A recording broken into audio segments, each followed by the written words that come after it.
गोपींना आनंद झाला. आनंद देणारा भगवान वृंदावनामध्ये त्याचं प्रागट्य झालं. ही बासुरी एवढी प्रिय आहे भगवान श्री कृष्ण कन्हैयाला, फार प्रिय आहे महाराज. बासुरी वाजली की सगळ्या गोपिकांनी धावत पडत, अरे पाणी भरून जरी झालं असलं यमुना मैयाचं तरी पाणी भरण्यासाठी या गोपिकांनी जावं. का? तू श्याम सुंदर आम्हाला दिसतो म्हणून, त्याचं दर्शन आम्हाला व्हावं म्हणून.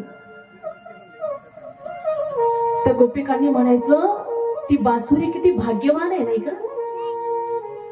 हा कन्हैया त्या बासुरीला अधरावरती घेतो, आपल्या ओठाला लावतो आणि किती सुंदर वाजवतो आणि सतत ती बासुरी याच्या कमरेलाच असते. काय पुण्य केलं असेल या बासुरीनं. ह्या गोपिका एकमेकीमध्ये चर्चा करत होते. तुम्हाला माहितीये काय पुण्य होतं या बासुरीचं? अरे तिनं स्वतःला अगोदर जाळून घेतलं होतं. कुणासाठी माहितीये? देवासाठी. अरे देवाची जर प्राप्ती जीवनामध्ये करून घ्यायची असेल तर अगोदर स्वतःला जाळून घ्यावं लागतं. दुसरी गोष्ट, अरे भगवान परमात्म्याला प्राप्त करून घ्यायचं असेल तर मोकळं व्हावं लागतं.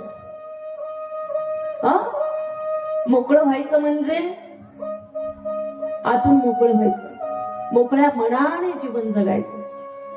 कुणाविषयी द्वेष अंतःकरणामध्ये ठेवायचा नाही. कुणाविषयी मद नको, मत्सर नको, लोभ नको, अहंकार नको. हे सगळे जाळायचे म्हणजे आतून मोकळं होतं माणूस. तिने स्वतःला चित्र पाडून घेतलेले आहेत.